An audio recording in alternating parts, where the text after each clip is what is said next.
Every community has stories that are celebrated and stories that are forgotten.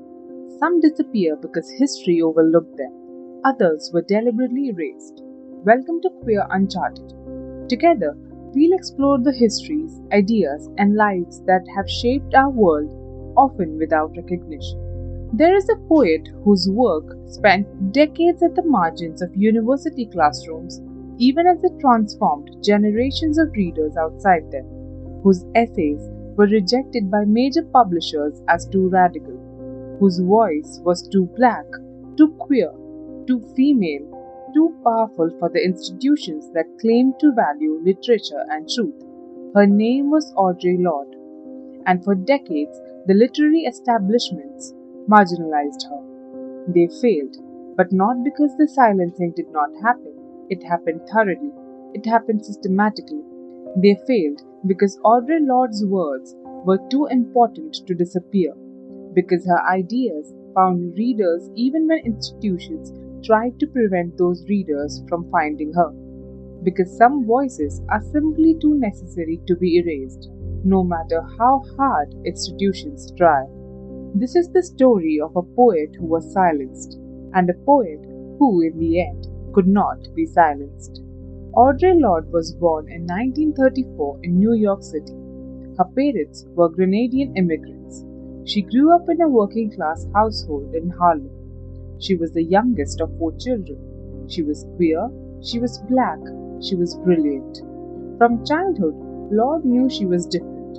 She knew she was attracted to women. She knew that the world would not accept this. She knew that she would have to find her own way. She became a poet first. Poetry was her language. But she was not simply a poet in the romantic sense, someone who writes pretty words about feelings. She was a poet as a political act. She was a poet as a way of naming things that institutions did not want named. Throughout her life, she insisted that she should never be separated into categories. She famously described herself as black, lesbian, mother, warrior, poet, each identity inseparable from the others. She worked as a librarian. She earned a master's degree in library science from Columbia University, believing that access to knowledge was itself a form of liberation. She taught, she wrote, she published, but she never stopped being a poet. Even when she was writing essays about power and racism and homophobia, she was writing as a poet, with precision, with fire, with the kind of language that changes how people think. Although today she is often remembered for her essays, Audre Lorde always insisted she was a poet first. Poetry, she believed, reached truths that ordinary language could not.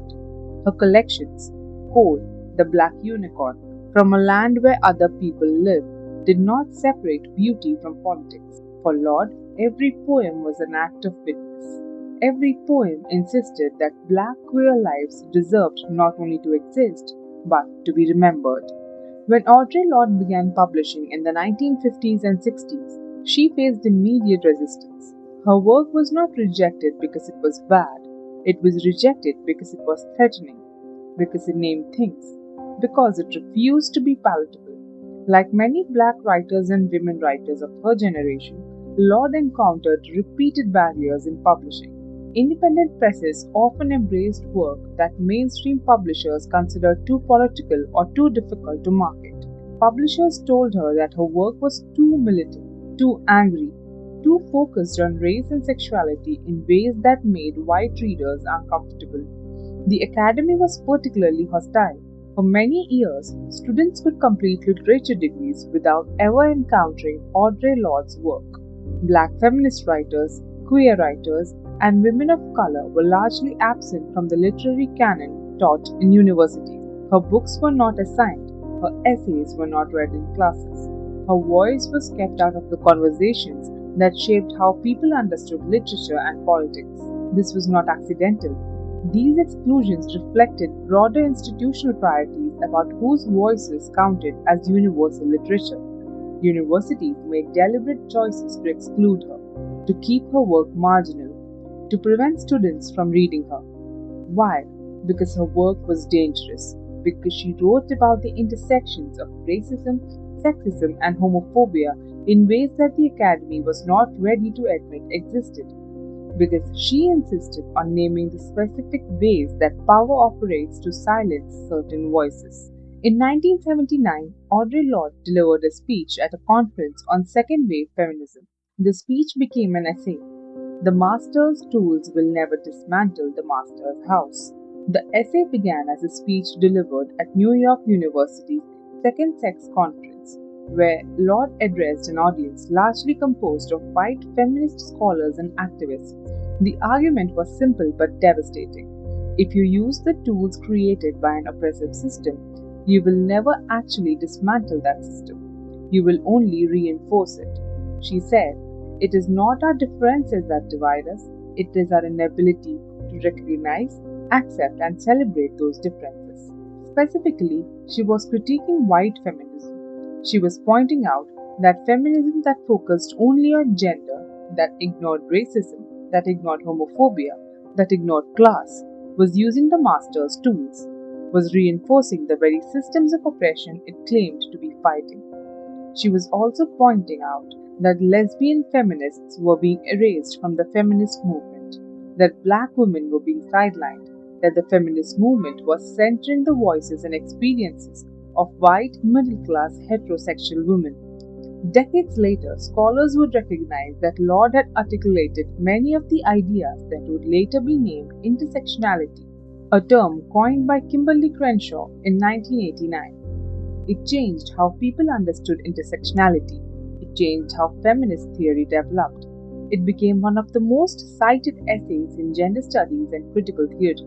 But in 1979, it was considered too radical, too critical of white feminism, too insistent that the people doing the silencing take responsibility for their silencing. Universities did not want to teach it. Publishers did not want to promote it.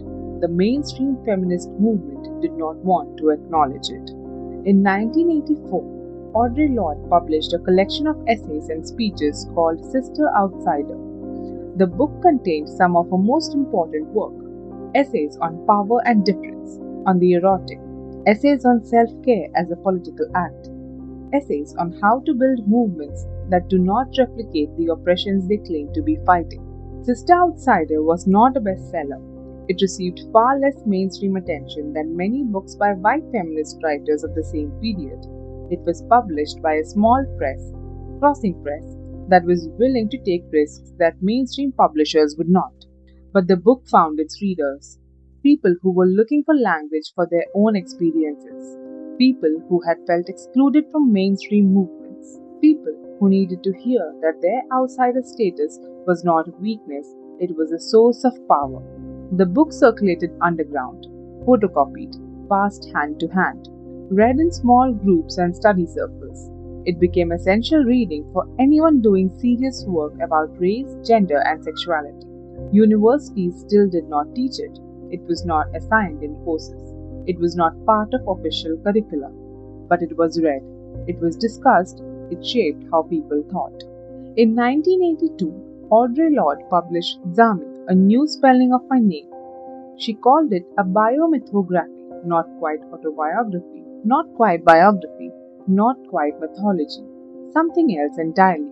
In Zami, Lorde writes about her life as a black queer woman. She writes about her lovers, she writes about her sexuality, she writes about what it meant to be a queer black woman in mid-20th century America. The book was groundbreaking because at that time there was almost no literature that centered the lives and desires of black queer women. There was almost no space in literature for that voice. Today, Zami is widely recognized as one of the first major literary works to center the life and desires of a black lesbian woman. But Zami was difficult for institutions to categorize. It was not quite memoir, it was not quite theory, it was not quite poetry. It was all of these things at once. And because it did not fit neatly into categories, institutions did not know what to do with it. Again, it was not assigned in classes, it was not reviewed by major publications, and again, it was erased from official literary discourse. But like everything else, it found its readers: queer women, black women, people looking for a language for their own lives, people needing to see themselves reflected in literature. The erasure of Audre Lorde was not mysterious, it was systematic, it was institutional, it was deliberate. For decades, her work remained absent from many university syllabi. This was not because her work was not good enough, it was a political choice, a choice to keep certain voices out of formal education. Independent presses championed her work long before mainstream literary institutions fully embraced it. Again, this was not about quality, it was about marketability. It was about not wanting to upset white readers. It was about not wanting to publish work that critiqued white feminism or heteronormative culture. The literary establishment chose not to review her work in major publications.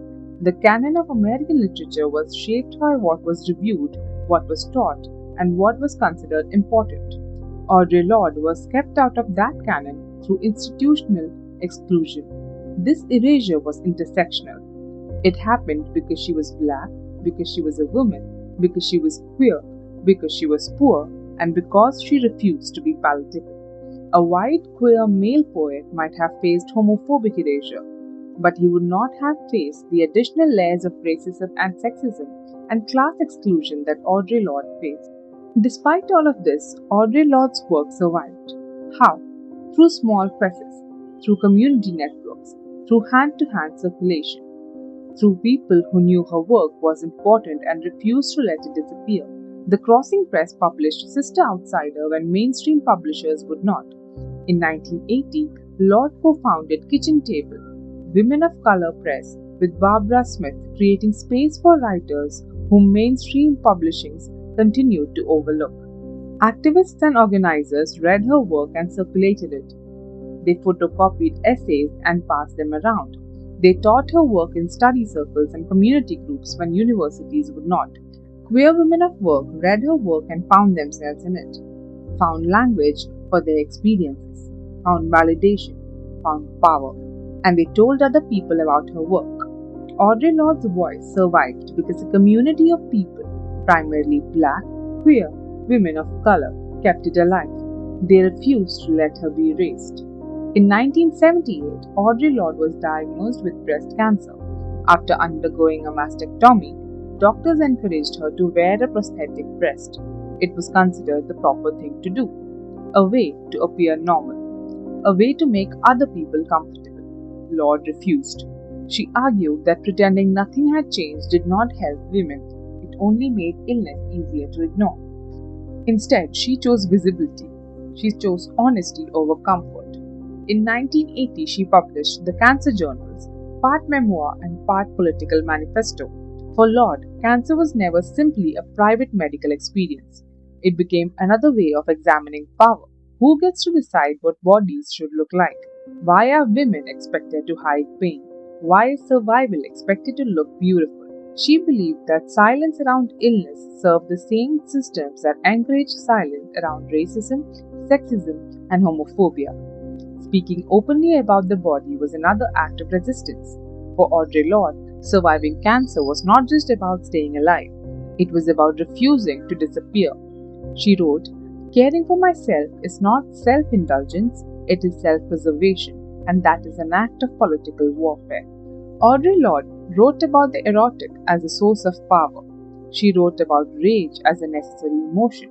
She wrote about self-care as political resistance. These were not abstract theories for her, they were survival strategies. They were the ways she kept herself alive and whole in a world that was constantly trying to erase her. She wrote about silence, about the danger of silence, about how the institutions that benefit from oppression rely on people staying silent about that oppression. There is no hierarchy of oppressions, she said. I cannot afford to believe that freedom from intolerance is the right of only one particular group, and I cannot afford to choose between the fronts upon which I must battle these forces of oppression, wherever they appear to destroy me. There is no such thing as a single issue struggle because we do not live single issue lives. This was a refusal to be erased. This was her insistence that her voice mattered, that her experiences mattered, that the experiences of black, queer women mattered. In the 1980s, Audre Lorde spent long periods teaching in West Berlin. She expected to influence students. She did not expect to help reshape an entire movement. At the time, many black Germans had no shared language for describing their identity. Many had grown up believing they were alone. Lorde encouraged them to write, to organize, to tell their own stories instead of waiting for permission. She encouraged women like May Ayu, Katharina Oguntoi, and Ika Hugel Marshall to document experiences that German society had long ignored. The result was the emergence of the modern Afro-German movement. Lorde often reminded her students that identity was not something institutions could grant. It was something people claimed for themselves. Her influence spread far beyond the United States. She wasn't simply creating readers, she was helping create entirely new writers. For Lorde, the erotic was not simply about sexuality. It was about the deepest capacity for joy, connection, creativity, and feeling. She believed oppressive systems feared this kind of alliance because people who know their own power are harder to control. One of Audre Lorde's most important essays is The Erotic as Power. She argues that women, particularly black women, particularly queer black women, need to reclaim the erotic as a source of wisdom and strength.